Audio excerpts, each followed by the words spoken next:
muitos evangélicos, eles consideram a Igreja Adventista como sendo também uma igreja evangélica, especialmente porque ela declara de frente as mesmas doutrinas que, ou pelo menos boa parte das doutrinas que os próprios evangélicos professam acreditar, como a Trindade, a divindade de Cristo, o seu nascimento virginal, que Cristo morreu na cruz e ressuscitou e subiu à direita do Pai.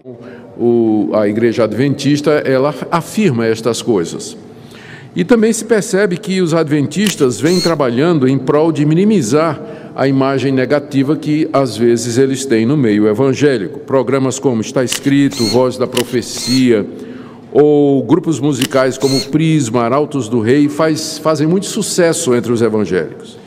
Então, é certo que sempre há aspectos positivos e por exemplo, nós reconhecemos o programa de saúde, a manutenção de hospital, de escolas, a educação oferecida nas escolas adventistas sempre é reconhecida como educação de qualidade, o cuidado que eles têm dos órfãos, das viúvas e necessitados, isso aí não há que negar, e temos que realmente reconhecer. Mas o nosso propósito não é fazer uma comparação teológica das doutrinas adventistas com as nossas. Então, o foco vai ser isso, o que é que eles ensinam e o que é que nós pensamos a respeito desses ensinamentos. No início do século XIX, houve um grande despertamento do interesse pela vinda de Cristo nos Estados Unidos. O pastor batista William Miller, ele era do estado de Nova York, ele começou a estudar detalhadamente as escrituras proféticas, especialmente o livro de Daniel. E quando ele chegou em Daniel 8,14, que diz assim: o anjo me disse, até 2.300 tardes e manhãs e o santuário será purificado. Ele entendeu que aquilo se referia à vinda de Cristo, que Cristo haveria de vir para purificar o santuário em 2.300 tardes e manhãs. Então, pegando 2.300 tardes e manhãs, que ele considerava 2.300 dias, cada 2.300 tardes e manhãs representava um ano, ele tomou como ponto de partida aquela carta que o rei Ciro deu a Esdras e seus compatriotas para voltarem em Jerusalém, que ele calculou em 457, ele chegou então à conclusão que Cristo voltaria à Terra no ano de 1843. Quando ele fez essa conta foi feita em 1818. Então ele disse, daqui a 25 anos Cristo voltaria. Então durante 25 anos o Miller proclamou essa mensagem em todos os Estados Unidos, nas igrejas, e muitas igrejas se abriram para ouvir essa mensagem de que Cristo estava chegando e que ele voltaria no ano 1843. O interesse foi muito grande e se estima que pelo menos 100 a 150 mil cristãos estavam esperando a vinda de Cristo exatamente para o dia 21 de março de 1843, foi a data marcada pelo Miller. Mas o dia chegou e o evento não aconteceu. Miller, então, refez os cálculos, Onde é que ele errou? E ele descobriu que havia cometido o erro de um ano. Então, na verdade, a data da vinda de Jesus seria no ano seguinte, no dia 21 de março de 1844. E aí, toda aquela expectativa, crentes que doaram suas lavouras, venderam suas casas, subiram nos tetos, vestidos de branco, para esperar Cristo voltar no dia 22 de outubro, no dia 21 de março de 1844. Mas essa data chegou e também nada aconteceu. Mais uma vez, Miller refez os cálculos e descobriu que era, na verdade, 22 de outubro, não 21 de março, mas 22 de outubro daquele mesmo ano. Contudo, essa previsão falhou também. Então, Miller, dando toda a prova de sinceridade e honradez, ele confessou simplesmente que havia se equivocado em seu sistema de interpretação bíblica. E ele parou. Ele abandonou a vida pública de pregador e disse, não, eu errei. E simplesmente se retirou de cena. Mas nem todos os seus discípulos estavam dispostos a abandonar a mensagem de Miller. 3 deles se uniram para formar uma nova igreja, baseada numa nova interpretação da mensagem de Miller. E um dia depois daquele dia, que foi chamado Dia do Grande Desapontamento, ou Dia da Grande Desilusão, que foi então no dia 23 de outubro de 44, um amigo pessoal de Miller, um desses 3 que era discípulo dele, chamado Hiram Edson, ele teve uma revelação da parte de Deus. E aqui eu estou citando a revelação que está no livro Administração da Igreja, página 20, dos Adventistas. O Edson, disse o seguinte, eu vi distinto e claramente que nosso sumo sacerdote Jesus Cristo, em vez de sair do lugar santo, do santuário celeste, para vir à terra, no dia 7º do mês, ao fim dos 2.300 dias, ou seja, naquela data que Miller, o mestre dele, tinha dito, na verdade, Jesus entrava naquele dia pela primeira vez no 2º compartimento do santuário, e ali tinha uma obra a realizar no lugar santíssimo antes de voltar à terra. Então o Edson disse que Miller estava certo na data, ele só errou no lugar. Naquela data, 22 de outubro de 1844, Jesus de fato saiu do santuário celeste, mas não para voltar fisicamente à terra, mas para entrar no Santo dos Santos, lá nos céus. Você está falando sério? Ih, rapaz.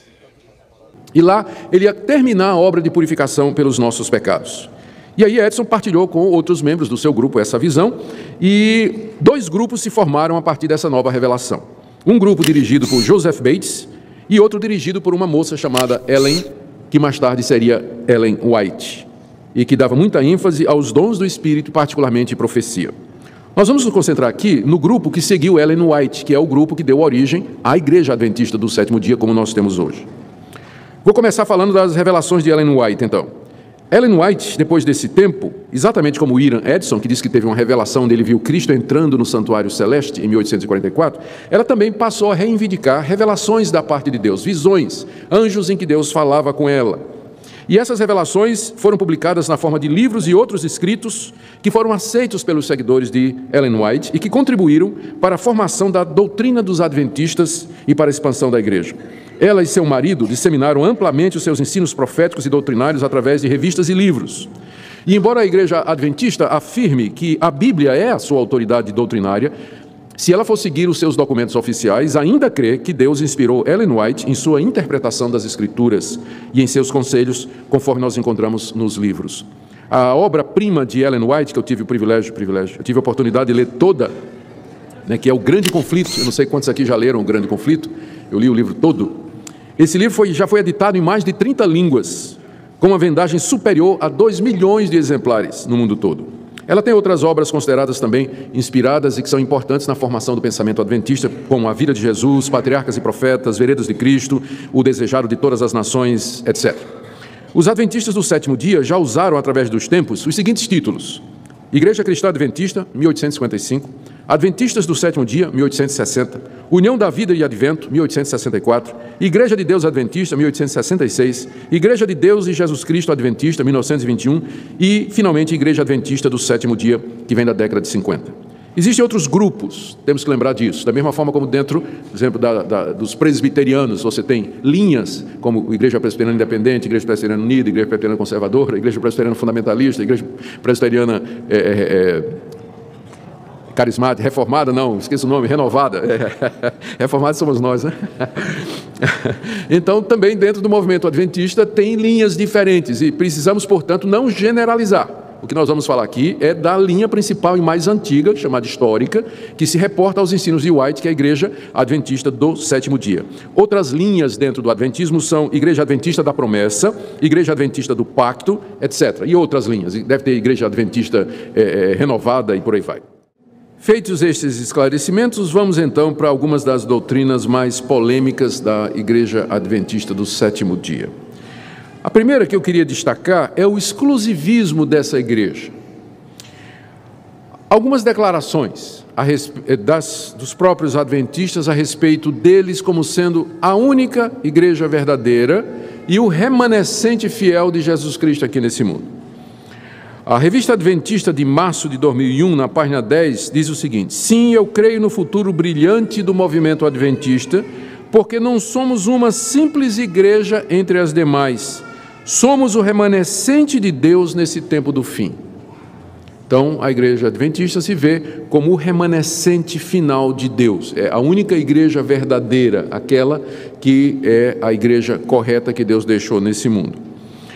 No certificado de batismo da Igreja Adventista do Sétimo Dia estão as perguntas que são feitas para aqueles que querem ser batizados. E na pergunta número 13 se lê: você crê que a Igreja Adventista do Sétimo Dia é a igreja remanescente da profecia bíblica? Ou seja, é aquela única igreja verdadeira que os profetas anunciaram que haveria de ter? Aqui eu vou ler uma declaração da Ellen White, que foi reproduzida no The Review and Herald, que é uma espécie de jornal oficial da denominação, em 12 de setembro de 1893. Diz assim: as igrejas denominacionais, ele estava se referindo às batistas, presbiterianas, metodistas, episcopal, anglicana, e tal. Ainda não tinha as igrejas pentecostais nessa época. As igrejas denominacionais caídas são Babilônia. Elas têm estado a promover doutrinas venenosas, o vinho do erro. Esse vinho é composto de doutrinas falsas, como imortalidade da alma, tormento eterno do ímpio, a negação da existência de Jesus Cristo antes do seu nascimento em Belém, defesa e guarda do domingo, acima do dia de Deus, que é o sábado. Várias igrejas apresentam ao mundo esses erros e outros semelhantes, cumprindo assim as escrituras que dizem: as nações beberam do vinho da ira da prostituição de Babilônia. Então, eles consideram as outras denominações como sendo seitas, não é? Doutrinas erradas, e o cumprimento daquela profecia de que Babilônia haveria de enganar todas as nações. A razão é porque nós observamos o domingo, a gente ensina que depois de morrer a pessoa está consciente, ou vai para o céu ou vai para o inferno, e nós dizemos que quem existiu antes de Jesus vir ao mundo era Deus Filho. Jesus passa a existir, é claro, depois que ele se torna homem, mas eles dizem não, que Jesus já existia antes de se tornar homem entre nós. Em contraste a todas esse exclusivismo da igreja adventista, as igrejas reformadas reconhecem que a verdadeira igreja de Deus, ela não está contida numa única denominação. Nós sabemos que a igreja presbiteriana, por exemplo, ela não é a única igreja verdadeira e que o reino de Deus é maior do que a igreja presbiteriana do Brasil. Nós recebemos os nossos irmãos batistas, recebemos os irmãos da Assembleia de Deus, recebemos irmãos de outras denominações. Para nós, onde o evangelho é pregado em verdade, ali está a igreja de Deus, quer seja aqui, quer seja em outra denominação, quer seja em outro país, em qualquer outro lugar, onde a palavra de Deus é ensinada em verdade, o batismo e a ceia são administrados da forma correta, onde é feito o exercício da disciplina entre os membros, ali está uma igreja de Jesus Cristo, não necessariamente dentro da nossa denominação. E, além disso, se a igreja adventista é o remanescente e elas tem menos de 200 anos de idade, quer dizer que ninguém se salvou em 2000 anos de história. Antes do surgimento da igreja adventista, não tinha salvação. Ela tem menos de 200 anos de existência. E o cristianismo tem 2000 anos de história. Então, a gente tem uma dificuldade com esse exclusivismo, né, que caracteriza, às vezes, uma seita. Uma das características da seita é exatamente o exclusivismo. Nós somos aquele povo que está profetizado na Bíblia e fora da nossa igreja não tem possibilidade de salvação. A segunda doutrina que eu quero destacar aqui é a doutrina de Cristo. A igreja adventista faz a seguinte declaração sobre Jesus Cristo no seu documento oficial, Nisto Cremos. No fundamento 4, ela diz: Deus, o Filho Eterno, encarnou-se em Jesus Cristo. Por meio dele foram criadas todas as coisas, é revelado o caráter de Deus, efetuada a salvação da humanidade e julgado o mundo. Sendo para sempre verdadeiramente Deus, ele se tornou também verdadeiramente homem. Jesus, o Cristo, concebido do Espírito Santo e nasceu da Virgem Maria. Todos nós assinaríamos embaixo essa declaração. Ela é perfeitamente evangélica. Contudo, há 2 pontos polêmicos na doutrina de Cristo, de acordo com os documentos adventistas. Primeiro, Ellen White afirmou que Jesus Cristo é o arcanjo Miguel. Ela afirma isso no livro Os Patriarcas, na página 366. E a base que ela usa é a passagem de Judas, que eu queria abrir com vocês aqui. Judas, verso 9. Nesse livro, Judas, não Iscariotes, mas irmão de Jesus, o nome Judas era bastante comum naquela época. Ele diz assim, Judas 9: Contudo, o arcanjo Miguel, quando contendia com o diabo e disputava a respeito do corpo de Moisés, não se atreveu a proferir juízo infamatório contra ele. Pelo contrário, disse: o Senhor te repreenda.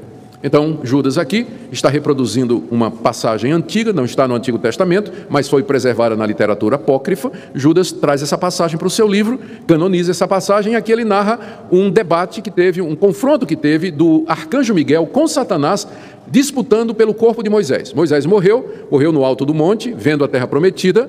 Então, Deus mandou o arcanjo Miguel para sepultar o corpo de Moisés. O diabo chegou e disse: espera aí, não, o corpo de Moisés é meu, porque Moisés matou o egípcio. E eu tenho direito a todo assassino. É isso que diz lá a fonte apócrifa, não é? E aí, Miguel e Satanás entraram num conflito e Miguel disse: o Senhor te repreenda. E o diabo bateu as botas e foi embora, né? E então o corpo de Moisés foi enterrado. Só que Ellen White diz que Miguel aqui era Jesus. Por isso que ele diz que ele já existia antes de ser concebido no ventre da Virgem Maria. Eu vou ler o que ela fala aqui no livro O Desejaro de Todas as Nações, que é de 1896. Diz na página 421. Moisés passou para o domínio da morte, mas ele não permaneceu no túmulo. Cristo mesmo o chamou para a vida. Satanás, o tentador, tem reivindicado o corpo de Moisés por causa do seu pecado, mas Cristo, o Salvador, o trouxe para fora da sepultura. Aqui ela está confundindo o papel de Miguel com o papel de Jesus Cristo. No mesmo livro, na página 164, ela diz: Moisés passou pela morte, mas Miguel veio e lhe deu vida antes que seu corpo visse a corrupção. Que inclusive é uma doutrina também estranha, né? Porque está escrito que Deus enterrou Moisés no alto do monte. E ela está dizendo aqui que Jesus veio, que o arcanjo Miguel veio e ressuscitou Moisés. Satanás tentou segurar o corpo de Moisés, reclamando que era seu, mas Miguel ressuscitou Moisés e o levou para o céu. Onde está na Bíblia isso, ninguém achou, até o dia de hoje. Satanás rebelou-se cruelmente contra Deus, acusando de ser injusto em permitir sua presa ser tomada dele. Mas Cristo não repreendeu seu adversário. Humildemente se submeteu ao Pai, dizendo: o Senhor te repreenda. Ué, mas no texto bíblico, quem é que diz o Senhor te repreenda? Miguel. Mas ela então diz que aqui quem fez isso foi Cristo. Ou seja, ela confunde os dois. Por isso que também eles dizem que Jesus já existia antes da encarnação, porque ele era o arcanjo Miguel. O arcanjo Miguel que aparece no Antigo Testamento, então, era Jesus Cristo. Isso, contudo, é muito estranho, porque em João capítulo 1, verso 3, está dito que Cristo criou todas as coisas. Miguel é a criatura. Jesus é adorado por Miguel. Hebreus capítulo 1, verso 6, todos os anjos de Deus o adorem. E anjos não podem ser adorados. Se Jesus era um anjo, anjos não podiam ser adorados, de acordo com Apocalipse 22, de 8 a 9, para não falar da falta de qualquer evidência bíblica para esse tipo estranho de interpretação. A segunda coisa estranha a respeito de Jesus, na doutrina adventista, é que ele tinha uma natureza pecaminosa. Eu vou ler aqui o que está escrito numa obra oficial também, chamada Estudos Bíblicos, na página 140 e na página 141. Na sua humanidade, Cristo participou de nossa pecaminosa natureza caída. Se assim não fosse, ele não teria sido feito como seus irmãos e não poderia ser tentado como nós fomos. A ideia de que Cristo foi nascido de uma mãe imaculada e sem pecado, eles estão reagindo ao catolicismo aqui, não é? Não a nós, porque a gente também não acredita nisso. A gente não acredita que Maria não tinha pecado.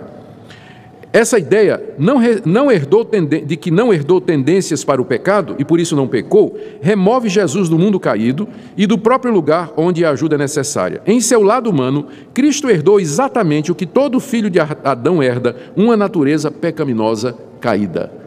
Então, eles ensinam com clareza que Jesus tinha uma natureza pecaminosa caída. Contudo, o que é que as Escrituras nos ensinam?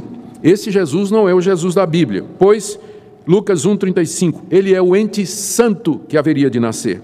1 de Pedro 1,19, ele era sem defeito e sem mácula. 2 de Pedro 3,14, ele foi separado.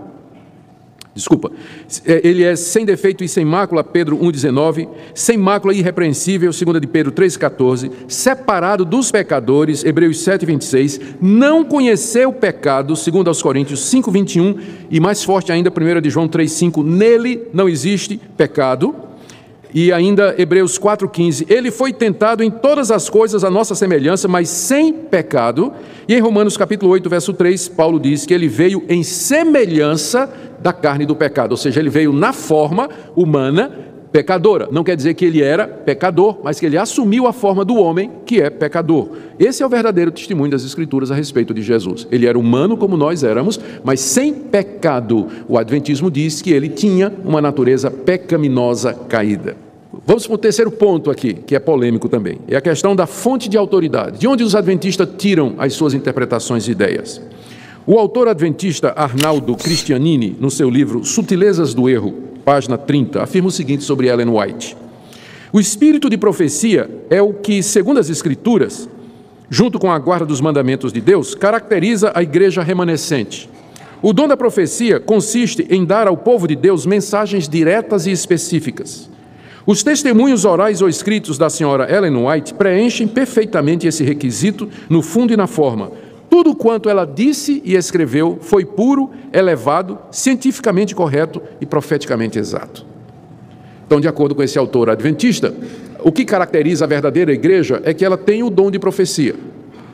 E como Ellen White era uma profetisa de Deus, e tudo que ela falou nas palavras dele, foi puro, elevado, cientificamente correto e profeticamente exato, então essa é a confirmação de que o adventismo, a igreja adventista, é a igreja verdadeira. Por quê? Porque Ellen White era uma profetisa da parte de Deus. Aqui eu vou ler da Revista Adventista de fevereiro de 1984, na página 37. Cremos que o ministério e os escritos de Ellen White foram a manifestação do dom da profecia. Ellen White foi inspirada pelo Espírito Santo e seus escritos. O produto dessa inspiração tem aplicação e autoridade especial para os adventistas do sétimo dia. Nós negamos que a qualidade ou grau de inspiração dos escritos de Ellen White seja diferente daquele encontrado nas Escrituras Sagradas. Ou seja, a inspiração dela é igual à inspiração das Escrituras. Deixe-me ler também do livro Nisto Cremos, no Fundamento 17. Um dos dons do Espírito Santo é a profecia. Esse dom é uma característica da igreja remanescente e foi manifestado no ministério de Ellen White. Como a mensagem do Senhor, seus escritos são uma contínua e autorizada fonte de verdade e proporcionam conforto, orientação, instrução e correção à igreja. Eles também tornam claro que a Bíblia é a norma pela qual deve ser provado todo ensino e experiência. Então, é um no cravo e outro na ferradura, né? Por um lado, parece dizer que a Bíblia tem toda a autoridade, mas quando se refere aos escritos de Ellen White, se refere como sendo a manifestação do espírito de profecia. Ler os livros da senhora Ellen White. Eu já acredito que uma pessoa que lê um por ano, ela já está bem mal espiritualmente. Agora, se ela não lê nenhum por ano, está ali, ó, com um pezinho no inferno. Porque, irmãos, rejeitar a mensagem profética é muito perigoso. Meus irmãos, se nós damos mais tempo para as redes sociais do que para a Bíblia e os escritos da senhora Ellen White, irmãos, eu não sei para qual céu que nós vamos, só se for por céu da boca do tigre, eu repito. Os profetas do Antigo Testamento, quando falavam, diziam, assim diz o Senhor. E a palavra dos profetas era para ser recebida sem questionamento. Eram inspirados e infalíveis. Eles eram inerrantes nos seus pronunciamentos. Então, Ellen White é vista como sendo uma profetisa nessa mesma linha, nesse mesmo nível de inspiração e de autoridade. Ainda, Ellen White, no livro dela, Primeiros Escritos, na página 258, disse o meu anjo assistente, o anjo que aparecia com revelações. Ai de quem mover um bloco ou mexer num alfinete dessas mensagens que ele estava trazendo para Ellen White. A verdadeira compreensão dessas mensagens é de vital importância. O destino das almas depende da maneira em que forem recebidas. Em outro livro, Testemunhos Seletos, sob o título Objetivo do Testemunho, Ellen White diz, nos tempos antigos Deus falou aos homens pela boca de seus profetas e apóstolos. Nesses dias, Ele fala por meio dos testemunhos do seu Espírito. Está se referindo às profecias que ela proferia. Não houve ainda um tempo em que mais seriamente Deus falasse a seu povo a respeito da sua vontade e da conduta do que esse tempo em que ela estava trazendo essas revelações e essas profecias. Mas contudo, o que é que o cristianismo histórico nos diz? Tendo Deus outrora falado muitas vezes aos pais pelos profetas, nos últimos dias nos falou pelo seu Filho. Cristo é a revelação última e final de Deus. E o que Cristo fez, o que Ele ensinou, o que Ele disse, o que Ele é, tudo isso foi registrado de forma infalível e segura nas Escrituras do Novo Testamento, através dos apóstolos, que foram o canal final e último de Deus acerca da revelação. Então, em contraste com esse conceito de revelação continuada, que é a base das doutrinas ou de várias doutrinas do Adventismo, os reformados afirmam sola Scriptura. A Bíblia e somente a Bíblia. Ela é a única fonte de fé e prática. Não existe no campo reformado a possibilidade de aparecer alguém que receba de Deus uma nova revelação, um novo ensino ou uma nova prática. Porque nós cremos que tudo o que Deus queria nos dizer a respeito da nossa salvação, da nossa redenção e de que maneira viver aqui nesse mundo, Ele já disse na pessoa de Jesus Cristo e dos seus apóstolos, através dos quais essa verdade foi escriturada de maneira infalível e final na Bíblia Sagrada.